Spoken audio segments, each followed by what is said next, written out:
사무엘상 18장 6절에서 9절. 제가 가지고 있는 성경책 구약성경 436쪽입니다.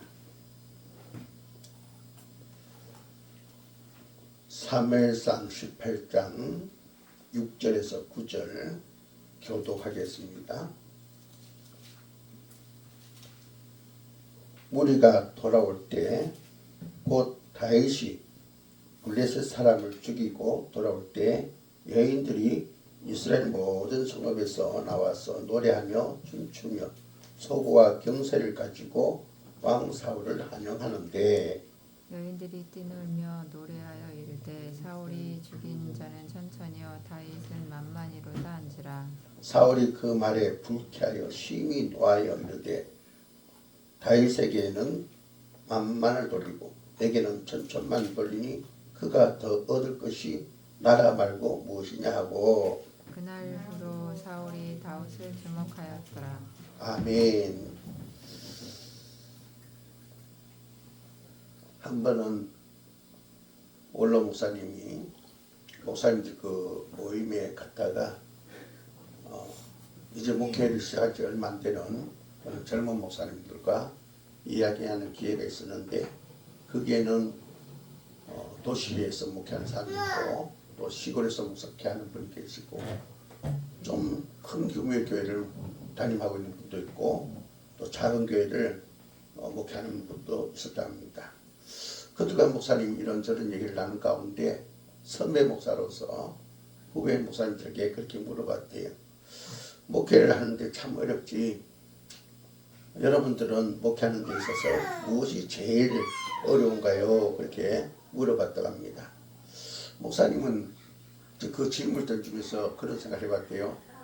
생활이 어렵습니다. 아니면 설교 준비가 어렵습니다. 아니면 목사는 그 목사회라는 특별한 직책 때문에 외로움을 많이 겪습니다. 이런 대답이 나오지 않을까 생각을 하셨다고 합니다. 근데 젊은 목사님 가운데 다수의 목사님들이 뭐라고 제일 큰 고충을 이제 말한 거 아니, 목회에 있어서 제일 큰 고충은, 제일 큰 어려움은 다른 게 아니라 내가 다른 목회자를 비교할 때, 자꾸 비교할 때가 있는데 그때 내가 과연 잘하고 있는가? 나는 저 사람에 비해서 너무 뭔가 뒤처져 있는 것이 아닌가? 그런 마음이 들 때 참 어렵다라는 것이 그들이 말하는 최고의 고통이었다는 그런 얘기가 있습니다. 이런 마음은 비단 목회자뿐만 아니라 우리 모두에게 있는 마음이 아닌가 그런 생각을 해봅니다. 비교의식은 사실 우리에게 참 모두를 불행하게 만들고 때로는 마음을 무척 힘들게 만듭니다. 그래서 우리가 살아가면서 이웃과 더불어 사니까 지나가다가 부잣집을 보면 어떻게 해요? 저 집 어떻게 해서 저렇게 부자로 살아갈까? 참 부럽다 그런 생각을 하게 되고, 또 어떤 사람은 모임에 나갔다가 저 여자는 나보다 못생겼는데 어떻게 좋은 남편을 만나서 저렇게 행복할까 그런 생각을 하고, 또 어떤 사람은 저 집에 애들은 참 공부도 잘하고 그리고 착실하다. 어떻게 하면 저는 훌륭한 아이들을 그렇게 자라게 할까 그런 저런 생각을 하면서 남의 것이 더 크게 보여가지고 의기소침해지고 부러워하고 시기하고 불행함을 느끼고 있는 것이 바로 우리 인간의 모든 사람의 삶입니다. 그래서 기독교 변증가인 C.S. 루이스는 이렇게 말했습니다. 현대의 마귀는 비교의식을 가지고 인간을 유혹한다. 이 비교의식은 우리를 고민하게 만들기도 하며 절망에 빠뜨리기도 한다. 그런 얘기를 했습니다. 사실 이 비교라는 것은 매우 가치 중립적인 방법론입니다. 무슨 말이냐면은 우리가 비교를 통해서 이것은 장점이다. 이것은 단점이다. 이렇게 파악하고 더 나은 단계로 나갈 수가 있다는 것입니다. 비교를 창조적으로 사용하면 보다 좋은 결과를 만들어낼 수 있다는 것이 또한 사실입니다. 자본주의 사회에서는 비교는 소비자의 권력이자 덕목이라 그렇게 얘기합니다. 우리가 그렇잖아요. 마트에 가서 시장을 볼 때 똑같은 물건이 있는데 위에서 것이 더 좋은가 저에서 것이 더 좋은가 비교해보고 더 나은 것을 선택합니다. 이것은 소비자의 권력이자 바로 덕목이라 그렇게 봅니다. 그런데 문제는 이 비교가 사람을 향할 때가 문제가 된다 이거죠. 비교 대상이 상품이 아니라 사람이 되는 경우가 있습니다. 자, 이 비교를 사람에게 둘 때 어떻습니까? 그 비교를 통해서 사람 스스로는 절망에 빠지거나 때로는 교만에 빠지게 됩니다. 비교식은 그 자체로서 우리 마음이 시기와 질투, 교만과 욕망의 노예가 되도록 합니다. 어느 도시에 장사꾼 두 사람이 경쟁하는 관계에 있었는데 그 이야기가 W.R. 하이트라는 사람의 진짜 이야기를 찾아서라는 그 이야기에 나오는 그런 내용인데 거기 보면 이제 그런 이야기 나옵니다. 장사하는 사람이 있는데 두 사람이 가게가 서로 마주보고 있었어요. 그러니까 어떻게 해요? 눈만 뜨면은 잠들 때까지 어떻게 하면 내가 저 사람을 이겨낼까? 저 사람을 어떻게 하면 망하게 할까? 그 고민하는데 신경을 이제 썼다고 합니다. 자꾸 그렇게 대립관계에서 사이가 불편하니까 이제 이 W.R. 하이트가 진짜 얘기를 찾아서 하는 그 내용에서 이제 그런 이야기를 이렇게 만들어서 하는 거예요. 이제 그 두 사람이 서로 가게가 마주 보면서 시기 질투하고 상대방이 망하기를 원하고 하니까 하나님께서 천사를 보내가지고 한쪽에게 이제 하해시키기 위해서 교훈을 주기 위해서 한쪽 상인에게 이렇게 제의를 했대요. 하나님께서 나를 당신에게 보냈는데 당신에게 큰 선물을 내리려고 하신다. 그대가 무엇을 원하느냐 원한 대로 다 하나님께서 주신다고 했다. 그런데 단 한 가지 조건이 있다. 그 조건은 뭐냐면은 당신이 무엇을 원하는지 당신의 경쟁자는 2배로 받게 된다. 그런 이제 이야기를 천사가 이제 얘기합니다. 그러니까 당신이 뭐 매출이 예를 들어서 지금보다 한 10배 이렇게 오르기를 원한다면 들어준다 이거죠. 그러나 상대방은 어떻게 해요? 배로. 그러니까 10배 같으면 상대방은 20배 오르게 된다 이거죠. 이제 그런 가운데 이제 당신이 무엇을 원하는가 그렇게 이제 질문을 드렸더니 이 사람이 한참 고민을 하다가 그렇게 얘기하더라고요. 정말로 하나님이 내가 원한 것을 다 주고 그리고 내 원한 것에 배로 상대방에게 준다고 하시냐 하니까 사실이다. 꼭 그렇게 된다 하니까 이 사람 하는 말이 내 한쪽 눈이 멀게 해달라. 왜냐? 내 한쪽 눈이 멀면 상대방은 두 눈 다 멀게 되니까 그런 제의를 해서 멀쩡한 눈이 한쪽이 그죠? 보지 못하게 되었다는 그런 웃지 못할 이야기가 거기에 소개되어집니다. 우리는 이야기 속에서 우리 내면의 모습을 우리는 볼 수가 있습니다. 우리 모두가 비교의식을 가지고 남이 나보다 못되고 내가 잘되기를 원하는 그런 마음이 우리에게 있다 이거죠. 우리가 성경의 창세기 보면 아담과 하와의 얘기 나옵니다.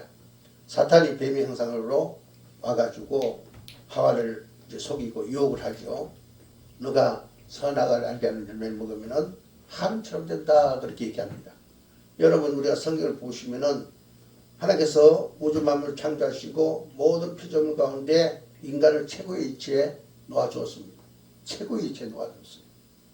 그런데 어떻습니까? 사탄이 와가지고 세상에서 최고 위치에 뒀으면 감사하고 기뻐하고 그걸 만족해야 되는데 사탄이 와가지고 너 선악을 알게 하는 열매 먹으면은 하나님처럼 된다.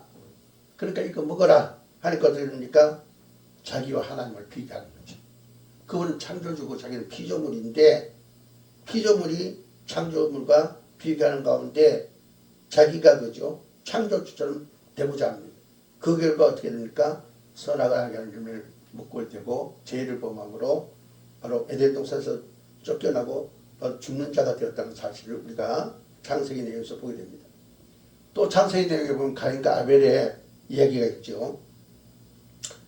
하루는 가인과 아벨이 하나님께 제사를 드는데 하나님께서 아벨의 제사를 받고 가인의 제사를 받지 않았습니다.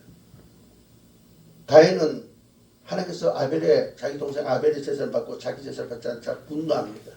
왜냐? 동생 아우가 자기를 비교하는 거죠. 예. 하나님께서 나의 제사를 왜 안 받고 동생 아벨의 제사를 왜 받는가? 그러니까 자기가 초라하고 자존심 상하고 그래서 분을 내게 되고 결국 동생 아벨을 살인하는 그런 죄를 범하게 된 것을 보입니다. 예. 비교의식 때문에. 예. 오늘 본 말씀 속에도 사울이라는 존재가 나오는데 이 사울 왕이 역시 끊임없는 비교의식을 가지고 살아가는 가운데 그 인생이 실패로 끝나는 것을 우리에게 보여주고 있습니다. 오늘 그 부분을 한번 구체적으로 살펴보고자 하는데요. 우리가 먼저 이 사울에 대해서 한번 봅시다. 사무엘상 9장을 찾아봅니다. 사무엘상 9장을 찾습니다. 2절입니다.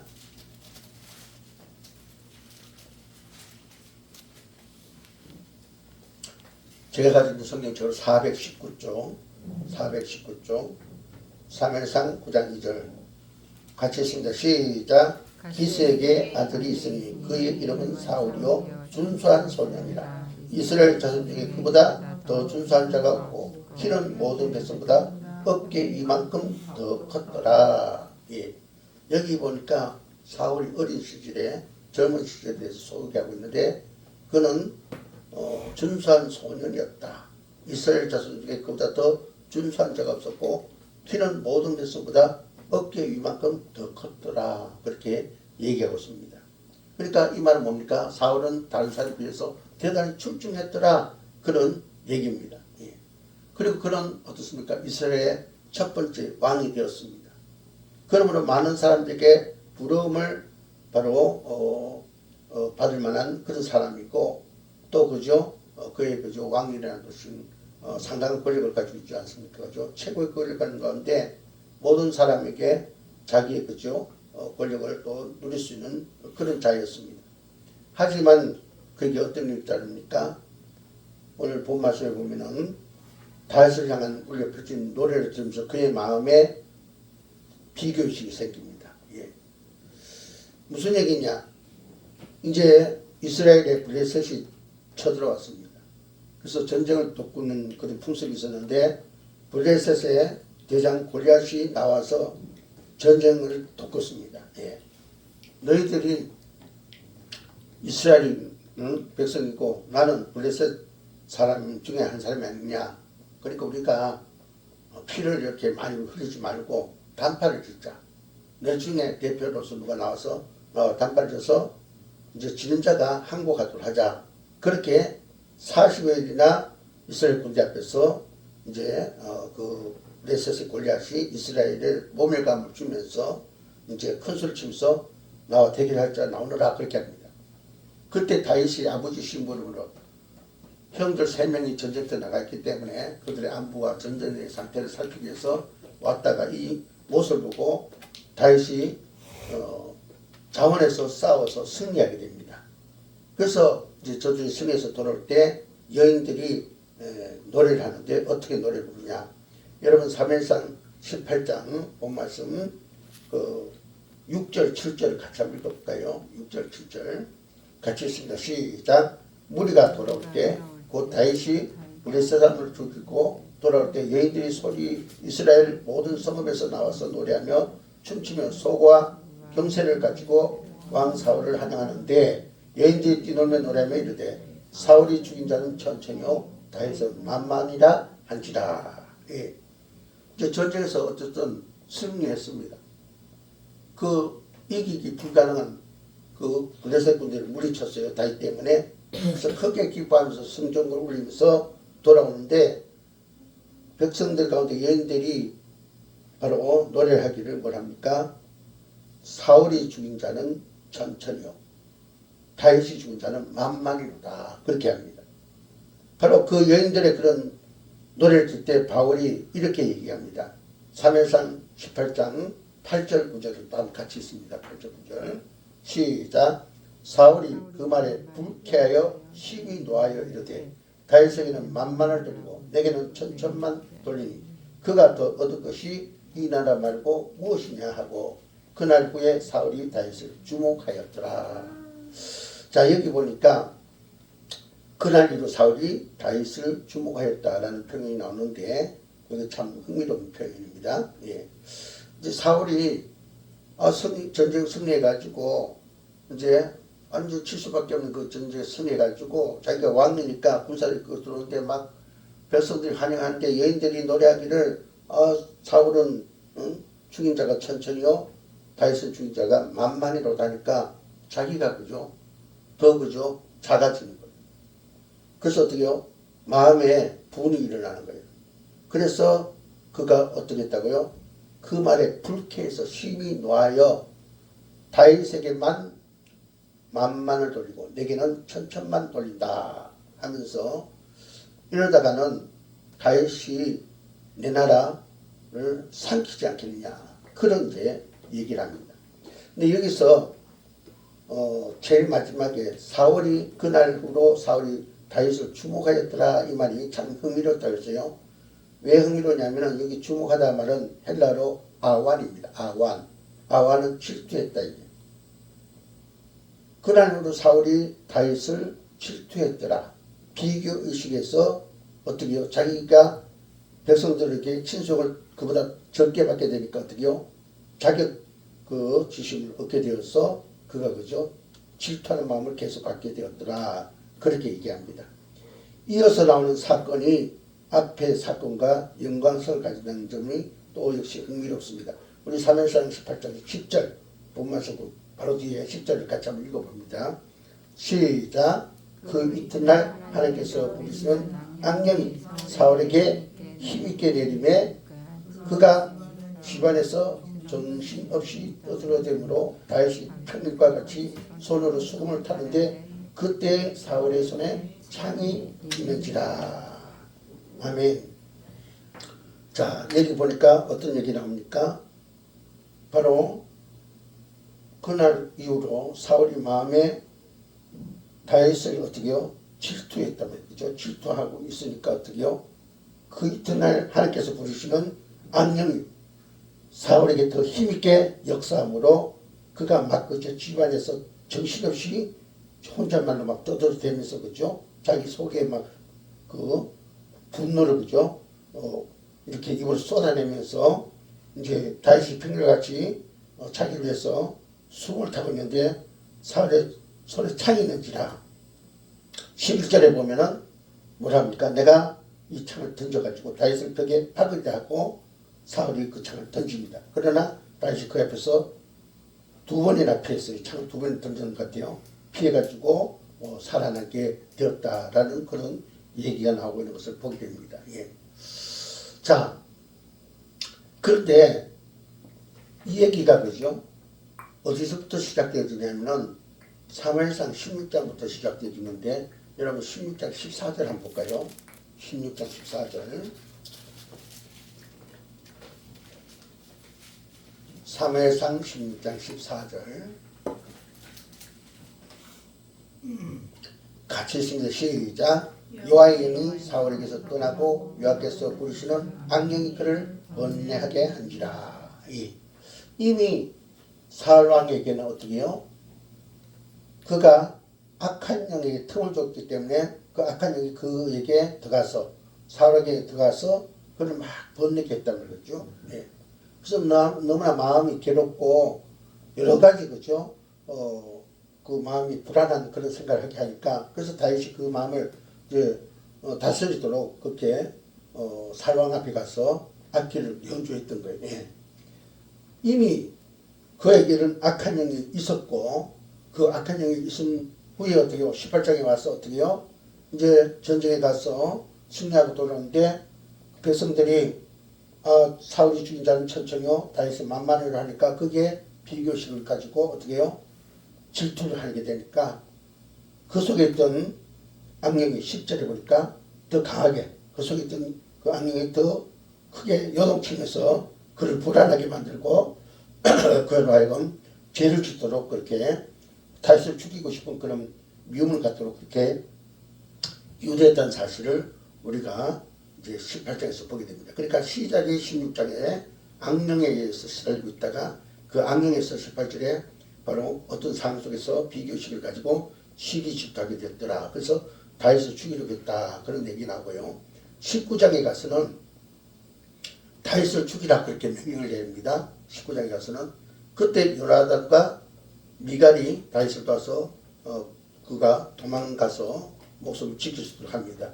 그리고 사무엘상 21장에 가서는 도망치던 다윗이 로브의 제사장 아히멜렉에 가서 시흥형을 좀 얻고 골리앗의 칼을 전쟁 때 뺏어갔다는 것을 가지고 있는데 그것을 달래서 이제 자기를 지키기 위해서 골리앗의 칼을 가지고 도망을 났습니다. 그리고 사무엘상 22장에 보면은 바로 이야기를 사울이 듣고 아히멜렉이 그를 도와줬다는 얘기 듣고 그 아히멜렉 일가족을 몰살시키는 그런 장면이 나옵니다.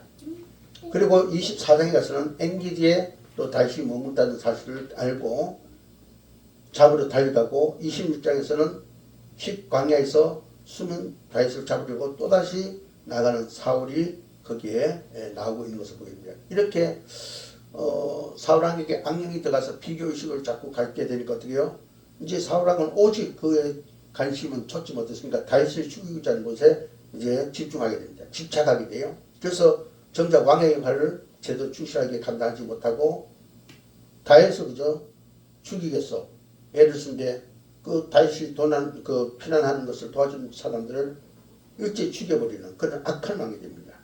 여러분 여기 보니까 그 비교의 악령, 시기심의 악령에 사로잡힌 채 바로 사울왕이 왕의 업무를 다하지 못하고 미쳐가고 있음을 보게 됩니다. 그 결과 어떻게 됩니까? 하나님께 버림받은 왕이 되어서 그는 실패자로 그 인생이 끝난 것을 보게 됩니다. 그렇다면 사울왕이 비교의 악령에 시달리게 된 이유가 뭐냐? 우리가 이것을 알아야 되는데요. 우리 한 예를 들면 이런 경우가 있습니다. 두 형제가 있습니다. 둘이가 이렇게 재미나게 노는데 형은 형의 장난감을 가지고 놀고 동생은 동생의 장난감을 가지고 놉니다. 근데 형이 자기 장난감을 가지고 놀다가 동생이 보니까 동생 장난감을 가지고 노는 것이 더 좋은 것 같아요. 더 재밌을 것 같아요. 그래서 뺏어버립니다. 뺏어버리고 또 이제 그걸 가지고 놉니다. 그러니까 이번엔 또 동생이 또 다른 장난감을 찾아와서 그걸 가지고 놉니다. 그러니까 보니까 또 이 형이 동생 것을 뺏어가지고 그것을 가지고 노면 더 재밌을 것 같아서 뺏었는데 또 동생이 또 다른 장난감을 때 그것이 또 탐이 나는 거예요. 또 뺏어버립니다. 예. 이런 현상이 일어나서 결국은 동생을 이제 울게 만드는 그런 이제 일들이 벌어지게 되는데 여기서 우리가 이것은 흔히 있는 이야기들이 아닙니까? 그죠? 근데 이것은 왜 그러냐? 그 형의 문제점이 뭐냐면 형은 재밌게 놀 수 있는 방법을 몰랐다는 것입니다. 자기가 재밌게 놀 수 있는 방법을 모르니까 돼요. 동생 걸 보니까 그것이 나를 재밌게 할 것 같아서 뺏고 또 그걸 가져보는데 역시 재밌지 않으니까 또 동생이 가진 것이 재밌게 하는 것 같이 그렇게 뺐다 이 말이죠. 그래서 동생을 울리게 했다 이거죠. 예. 형은 재밌게 노는 방법을 몰랐기 때문에 그렇게 되어 있었다는 것입니다. 자꾸 비교하니까. 예. 재밌게 노는 방법을 모르고 내가 저 동생과 비교를 하니까 어떻게 해요? 시기를 하게 됐다. 예. 우리가 사랑의 비교의 악령에 시달리게 된 이유가 바로 그런 것입니다. 예. 뭔가 그죠? 왕으로서 자기가 그 젊은 시절에 준수하고 키도 커서 많은 사람의 부러움을 살 수밖에 없는 그것도 그 이스라엘 1대 왕이 돼가지고 대단한 권력을 있는데 어떻게 거기에 자족하지 않고 그것을 누릴 줄 모르고 자꾸 남이 가지고서 그죠? 비교하고 그런 가운데 자신을 초라하게 이기 때문에 바로 그가 그렇게 악령에 시달리게 됐다는 사실을 우리가 알 수가 있습니다. 앞에서 언급한 가인과 아벨의 사건도 마찬가지입니다. 가인이 제사를 드리지 않은 게 아닙니다. 다만 가인의 제사를 하나님께서 받지 않았어요. 왜 받지 않느냐? 하나님께서 받을 만한 제사가 되지 못했기 때문입니다. 예. 하나님께서 기뻐하는 제사가 무엇인가를 알고 드려야 되는데 그렇지 않았기 때문에 이것이 문제가 됐습니다. 그런데 가인이 어떻습니까? 아벨과 비교합니다. 하나님께서 자기 제사를 받지 않고 동생 아벨의 제사를 받았다 이거죠. 그러니까 비교해보니까 자존심 상한 거예요. 분이 일어난 거예요. 그래서 동생을 살인해버립니다. 만약에 가인이 비교하지 아니하고 하나님께서 왜 나에게 제사를 받지 않았지? 어째서 동생의 제사를 받았을까? 생각하면서 그 원인을 찾아갔다면은 하나님께서 기뻐하시는 제사를 드릴 수 있었고 동생을 미워하지 않고 살인까지 하지 않았을 것입니다. 바로 이 잘못된 그런 자신의 부족함을 깨닫지 못하고 잘못된 비교식 때문에 그런 참 좋지 못한 그 결말을 얻게 됩니다. 사울도 동일합니다. 예. 블레셋이 쳐들어와서 골리앗이 백전백승하는 장사고 거인입니다. 그래서 지금 얘기합니다. 이스라엘 향해서 이스라엘 왕이 나오든지 참모 중에 누가 나오든지 나와 1대1로 승부를 겨루자. 나는 블레셋 사람 대표자가 아니냐. 너희 중에 이스라엘 대표에서 나와서 단판 짓자. 그래서 패배하는 자가 항복하자. 그렇게 했습니다. 그때 사울왕은 장수 가운데 누구를 한 사람 나갈 사람이 없다면 자기가 나가야 되는 거예요. 그것이 왕으로서 지도자로서의 마땅한 일입니다. 그러나 그는 어떻게 해요? 왕답지 못하게 다른 그 참모들과 병사들과 함께 벌벌 떨고 아무것도 하지 못하고 있었습니다. 이때 다윗이 등장하게 되죠. 어린 소년. 예. 양떼를 치는 목동. 예. 그가 나타나서 자원해서 그 전쟁을 승리로 이끌었습니다. 그때는 어떻습니까? 바로 이 사울왕은 이 전쟁에서 나는 감히 골리앗을 상대할 수 없었는데 다윗은 어떻게 해서 그 골리앗을 어린 소년으로서 저렇게 상대해서 전쟁을 승리로 이끌 수 있었는가? 그 원인을 찾아갔더라면 그 비교의식을 갖지 않게 되고 그가 그렇게 피곤한 자가 되지 않고 그가 왕의 그 직분에 충실하게 사는 감당할 수 있었을 수 있습니다. 그러나 비교의식 때문에 그는 실패한 인생이 되어버립니다. 예. 여러분, 우리는 이런 모습을 보면서 우리는 우리에게 주어진 현실 속에서 이런 문제가 생길 때 비교의식을 갖지 말고 내가 실패한 이유가 무엇인가? 내가 감당하지 못한 부분이 어떠한 것 때문에 감당하지 못했는가? 그 원인을 찾아낼 수 있는 저와 여러분 되기를 주의 이름으로 축복합니다. 예. 그래서 그 일에 충실을 기하는 그런 자가 되야 됩니다. 우리가 사회생활도 마찬가지예요. 예. 사회생활에도 그 직장 동료들이 있지 않습니까? 그죠? 그러면 거기에서 저 사람 나보다 별로 얼굴도 못생기고 키도 조만하고 나도 못 배웠는데 막 잘 된단 말이죠. 그러면 비교의식을 가지고 시기 싫다 하지 말고 저 사람이 나보다 잘난 부분이 없는데 어떻게 저렇게 잘할까? 그 원인을 찾아서 그 문제를 해결해가는 그런 자가 되어야 된다 이 말이에요. 예. 여러분이 바로 그런 지혜가 있길 바랍니다. 예. 이런 또 재미있는 전래 동화가 있어요. 어느 날 석수장이가 돌을 따듬는 사람이 이제 돌을 여름에 그죠? 쥐으로 그죠? 빵치 두들기면서 그죠? 모양을 다듬어 가고 있었습니다. 그때 한 왕족이 그죠? 가마를 타고 쫙 지나가는데 너무 멋있어 보입니다. 그래서 마음속으로 그런 생각이 있어요. 이 석수장이가 나는 이렇게 힘들게 땀을 흘리면서 이 돌을 지금 캐고 모양만 들어가고 있는데 다듬고 있는데 저 왕족은 편안하게 가마 타고 저렇게 지나가니까 얼마나 좋을까? 나도 저 귀족이 됐으면 좋겠다. 그런 생각하는데 귀족이 되버린 거예요. 이게 웬일이지? 내가 돌이나 따듬는 그런 석수장인데 내가 귀족이 됐네. 너무 좋아가지고 이제 자기 가마 타고 가는 거예요. 근데 태양빛이 쨍쨍 비추니까 너무 더운 거예요. 그래서 태양이 어떻게 저기 힘이 세지? 그래서 나를 이렇게 덥게 만들지? 그런 생각한테 태양이 되버려요. 그래서 이제 내가 이제 태양이 됐으니까 이제 막강한 힘을 가졌구나. 신바람에 이제 구름이 싹 가려버려요. 그러니까 구름 저거 뭐야? 태양보다 더 힘이 좋잖아. 구름이 됐으면 좋겠다. 그러니까 구름이 돼버려요. 구름이 됐는데 어떻게 이제 태양도 가리고 자기가 세상에서 제일 잘 나간 존재라고 생각했는데 바람이 와서 자기를 힘비로 돼버려요. 이거 뭐야? 나보다 더 강한 자가 있었네. 바람이 강한 자네. 내가 바람이 됐으면 좋겠다니까 바람이 돼버렸어요. 근데 이 바람이 됐는데 어떻게요? 막 신나게 이제 힘이 좋으니까 구름도 밀어내고 그저 막 나뭇가지도 넘어뜨리고 막 그저 신바람이 났습니다. 근데 큰 바위가 있는데 막 불어도 그죠? 바위는 끄떡도 하지 않습니다. 이거 뭐야? 바위가 세상에서 제일 강하잖아. 바위가 됐으면 좋겠다. 그래서 바위가 됐어요. 그러니까 그죠, 막 바람이 쳐도 비가 와도 그죠, 자기를 어떻게 부러뜨리지 못합니다. 막 신나고 기뻤습니다. 그런데 석수자기가 어떠니 차를 그죠, 자기를 그죠, 쪼아가지고 그죠, 부수고 있는 거예요. 이야, 석수자기가 제일 강한 존재네. 하다 보니까 자기가 석수자기가 됐다. 그러니까 다시 제자리에 돌아왔던 그런 얘기입니다. 예. 여러분, 이 이야기에서 전해주는 메시지가 뭡니까? 기적도 태양도 구름도 바람도 바위도 어떤 면에서는 부를 만한 점이 있지만은 약하고 부족한 면도 있다는 교훈입니다. 이것이 바로 우리의 현실입니다. 우리는 어떤 것을 바라보면서 비교하고 시기하고 스스로 주눅들 때가 있습니다.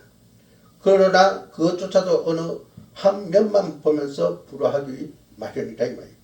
자, 예를 들어서 어떤 아이가 공부를 너무 잘해요. 야, 쟤가 공부 잘하구나. 나도 저 아이처럼 공부 잘했으면 좋겠다 하는데 어때요? 그 아이 성질이 굉장히 개발합니다. 또 어떤 사람은 참 아름답고 멋지게 생겼어요. 너무 감탄이 납니다. 그런데 보니까 그 사람 위장병으로 고생하고 있어요. 또 어떤 사람은 멋진 옷을 입고 좋은 차를 타고 다닙니다. 야, 저 사람은 어쩌다 저렇게 좋은 옷을 입고 멋진 차를 타고 다닐까 했는데 그 차를 몰고 다니는 여인은 집에서 가정폭력을 당하고 있는 거예요. 어떤 분은 과거에 누린 자기의 그저 인기, 젊음, 활력을 돌아보면서 그저 지금 초라한 모습에 절망하고 슬퍼합니다. 예. 결국 어떻습니까? 이 얘기는 무슨 말이냐면 오늘에 충실하게 살아야 된다. 그렇다면 언젠가는 우리가 비결한 그 이름의 악령에 시달릴 수밖에 없다는 것입니다. 예. 사랑 여러분, 어제부터 설명절이 시작되었습니다. 우리 설명절 되면 이렇게 가수들 이렇게 모이잖아요. 또 동창들과 모이잖아요. 예. 예. 그래서 친구들과 같이 어울리기도 하면서 그죠. 그러다 보면 어떻게 됩니까? 비교라는 악령에 사로잡혀서 비교하는 경우가 있습니다. 그래서 교만해지거나 비굴해지거나 자신을 초라하게 여기거나 그저 자신을 대단한 존재로 그렇게 여기는 경우가 있습니다. 여러분, 이것은 한 부분만 봤기 때문에 그러하다는 것입니다. 한 부분만 봤기 때문에. 누구나 장점과 단점이 다 있습니다. 그럼 우리는 비교하는 자가 되서는 안 됩니다. 하나님은요, 인간을 만드시고 그러거든요. 신이 좋았더라 했어요.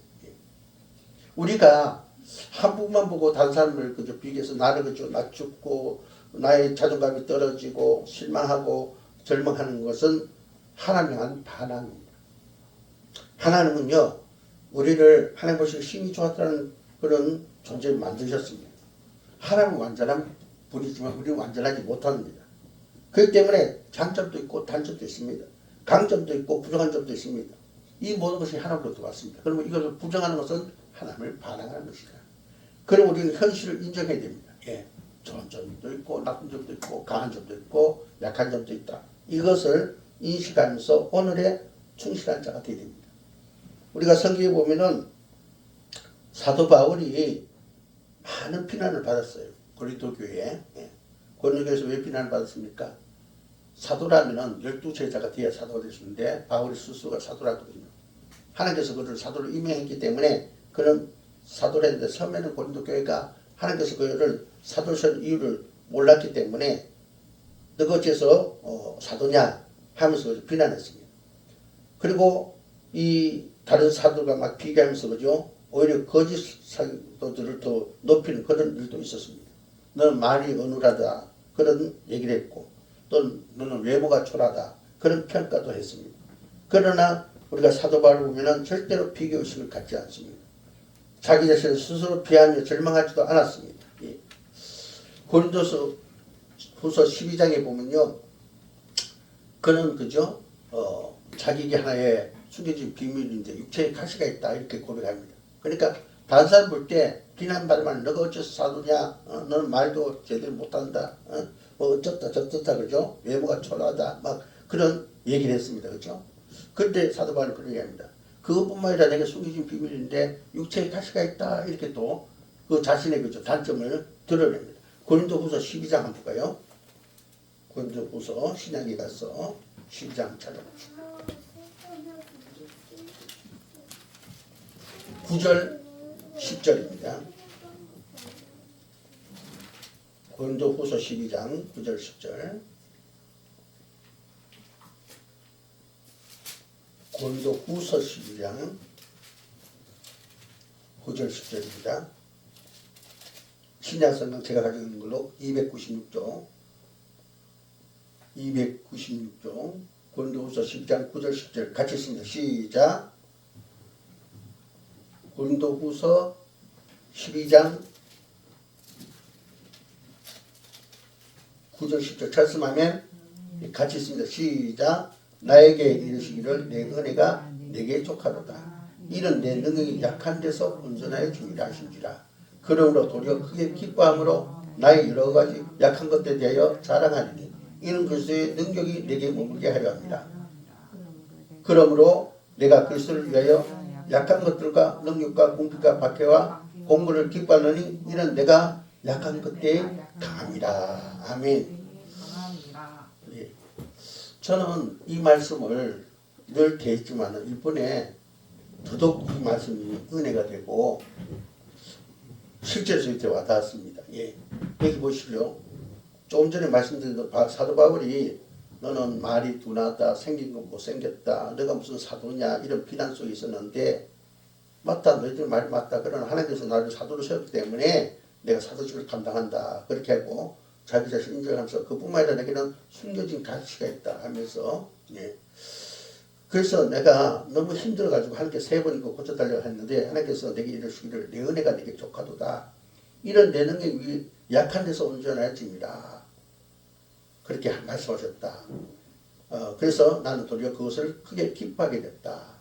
나의 여러 약한 것에 대해서 나는 자랑하게 되었다. 왜냐? 그리스도 능력이 그것 때문에 내게 머물게 되었기 때문이다. 예.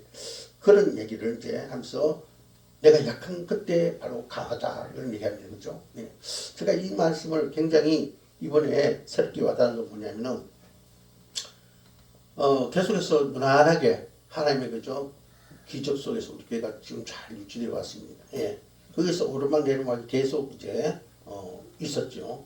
근데 이번에 막 경제적으로 굉장히 타격이 심했어요. 예. 지금 뭐 그죠 막 바닥이 나버렸어. 예.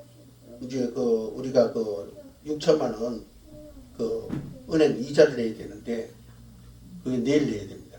근데 제가 돈이 없어요. 뭐 카드는 값은 뭐 어떻게 해서 이제 막 해줬어요. 하나님 은혜로. 예. 뭡니까 우리 꼭 명절 되면은 정수자 권사님이 돈 10만 원 보내오셔요. 예. 예. 그런 거. 예. 그래서 이제 뭐 이리저리 해가지고 저희 돼 있는 돈 다 해가지고 이제 다 이제 메꿨는데 이제 또 이제 내일 은행 대출 이자가 한 40만 원 돈 되는데 돈이 없어요. 예. 그걸 막을 돈이 없어요. 예. 그래서 막 그게 돈이 없고 이자는 빨리 안 막으면 큰일 나잖아요. 예. 그래서 마음이 굉장히 불편하고 막 신경이 쓰이는 거예요. 그런 가운데 하나님 앞에 엎드려서 기도했습니다. 하나님께서 지금까지 그때 잘 주셔가지고 제가 감사하고 또 간증도 하고 잘 지내왔는데 이번에는 하나님께서 전혀 주시지도 않고 이러면서 오랫동안 기도했는데 지금 날짜는 다가오고 이제 이런 가운데 돈은 없고 막 불안했습니다. 근데 내 믿음을 도와달라고. 예. 내 주머니에 만약에 100만 원 있다면 내가 걱정하게 되면 100만 원 있으니까 그거 갚으면 되는데 근데 내 주머니에 돈이 없으니까 불안하다고. 사실은 내 주머니에 돈이 없어도 하나님 계실 때문에 든든해야 되는데 내가 그렇지 못하고 하나님 100만 원 돈보다 더 못하게 있다. 예, 아직도. 예. 그래서 불안한 이 마음을 불쌍히 여기시고 불안해하지 않도록 간과를 한번 달라 그렇게 기도했습니다. 기도하는데 어떤 것이 깨달아지냐면은 이 돈이 없으므로 하나님 도우심이 없이는 내가 아무것도 할 수 없구나 라는 사실을 알게 되고 그래서 하나님 더 의지하게 되고 의지하게 되면 어떻게 해요? 이제 그런 불안감이 없어지면서 막 스트레스가 없어지면서 기뻐하게 되더라고요. 그래 하나님께서 하신다. 지금까지 하셨잖아. 내가 그렇게 또 많이 경험하고 그렇게 또 실제로 지금까지 그렇게 하나님께 맡겨왔을 거고 그래서 어디 봉에 가서도 그렇게 간증하고 했으니까 내가 아직까지 믿음이 좀 부족하구나. 그래서 이번 기회를 통해서 내가 믿음이 있다 했지만 아직도 부족한 믿음, 계속 이제 부족할 것인데 이 믿음을 계속 채워져 갈 것이구나. 그래서 이 믿음이 계속 채워지는 가운데 또 언젠가는 또 이런 일을 또 겪게 될 것이고 그런 가운데 이게 완성되면 장차 내게 지금 이 내가 그저 겪는 이 일과 비교도 안 되는 큰 영광이 올 것이라는 사실을 오늘 이 말씀을 통해서 더 절실하게, 더 깊게, 더 실제적으로 깨닫게 됐습니다. 그래서 그래 지금 돈이 없는 것이 내게 은혜다. 예. 이것을 통해서 내 부족함을 알게 되고 하나님을 의지하게 되고 하나님 채워주심을 또 경험하면서 나는 그래서 내가 점점 강한 자가 되어지고 온전한 믿음을 갖게 된다. 하나님 온전한 종이 될 수 있다. 라는 사실을 생각하게 되었습니다. 깨닫게 됐습니다. 그래서 얼마나 감사한 줄 모릅니다. 여러분 사도 바울 마찬가지 자신의 연약함과 약함이 있었습니다. 다른 사람들과 비교해 볼 때 인정을 받을 수밖에 없었어요. 저도 마찬가지입니다. 주변에 동역자들 가운데 그죠? 뭐 큰 게 목회하면서 그죠? 돈 걱정 안 하고 사는 그런 사람들 많이 봅니다. 예. 그때 옛날 같으면은 자존심 상하고 비교할 때 그죠? 내가 초라해 보이지만 어떻습니까? 이제는 나는 나의 이렇게 하나님께서 공급해 주지 않으면 어쩔 수 없는 내 자신을 알고 하나님을 의지하게 되고 의지함으로써 하나님께서 도와주시고 이 약함은 나의 자랑거리가 된다. 라는 사실을 깨달으면서 또 그것이 통해서 내게 하나님 능력이 내게 임하게 된다. 라는 사실을 깨달으면서 감사했습니다. 큰 기쁨을 갖게 됐습니다. 로마서 8장 18절에 바울이 이렇게 고백합니다. 생각하건대 현재의 고난은 장차 우리에게 나타날 영광과 비교할 수 없도다. 예. 현재 저뿐만 아니라 여러분도 그런 부분들이 있을 거예요. 그죠? 예, 살아가면서 얘기치 못한 어떤 내 몸의 상태, 물질의 문제, 관계의 문제, 상의 문제 때문에 힘들고 스트레스 받을 때가 있을 줄 압니다. 그러나 하나님의 엎드려서 하나님 내 믿음, 내 부족을 채워달라. 하나님 이건 데서 우리가 어떻게 해가면 좋겠습니까? 그렇게 물어갈 때 우리는 성숙하게 되고 이 고난과 비교도 안 되는 큰 영광을 우리가 누리게 될 줄 믿습니다. 예. 사도 바울은 자신의 부족한 점들을 다른 사람과 비교하면서 그가 그죠? 자존감이 낮아지지 않고 인정하고 그리고 어떻습니까? 미래를 향합니다. 예. 네, 그래 부족해 이런 점이 약해 그래 이런 상이 있어 하면서 어떻게 해요? 그럴 때면 주님이 나와 또 함께 하셔야 돼. 그래서 주님을 의지함으로 어떻게 해요? 계속해서 그에게 하나님 위대한 역사가 나타나는 것을 보게 됩니다. 사랑하는 여러분, 우리의 부족함은 우리로 하여금 하나님을 의지하게 하는 그런 역사를 일으킵니다. 우리가 하나님을 의지할 때 하나님의 영광을 볼 수 있습니다. 그럼 여러분은 절대로 남을 비교하지 말으시기 바랍니다. 예. 그래. 이제 우리 사이가 왔으니까 하나님께서 이제 그런 마음을 주시겠는데 우리 사이가 남 밑에 일을 지금 하고 있는 입장인데 거기서도 이제 간부급에 속하지만은 행여나 사장을 비교해서 자신을 이렇게 낮게 생각하지 말고 또 주변에 동료들이 뭐 더 훌륭한 사람이 있어가지고 그 비교돼서 그게 자신의 자존감 그죠 떨치지 말고 하나님께서 나의 힘이 되신다. 예. 장차 내게는 하나님께서 예배하신 그런 위대한 역사가 있다는 것을 믿고 나가면은 그 하나님 영광을 볼 줄 믿습니다. 예. 우리 애들도 마찬가지로 그런 마음을 키우면은 좋은 일이 있을 줄 믿습니다. 하나님 우리에게 말씀하셨어요. 내가 보기에 힘이 좋았더라. 이것이 바로 우리의 모습입니다. 예. 우리가 감사함으로 기뻐함으로 찬양함으로 하나님께 나갑시다. 그래서 각자 주어진 일에 충실히 다해서 우리가 아름다운 열매 맺는 저와 여러분 되시기를 주의 이름으로 축복합니다. 기도드리겠습니다. 하나님 감사합니다. 오늘 비교라는 이름의 악한 영이 우리에게 아버지 틈이 있으면 역사에서 우리를 하여금 하나님 뜻을 벗어나게 하고 우리의 자존감을 떨어뜨려서 아버지 죄를 짓게 하는 것을 보았습니다. 우리는 남을 비교하지 않는 비교하는 자가 되지 말게 하시고 그 가운데서 하나님 뜻을 찾아서 하나님의 영광에 이르는 아버지 멋진 사람들이 다 될 수 있도록 도와주옵소서. 예수 이름으로 축복하고 기도합니다. 아멘. 찬송가 390장 됩니다.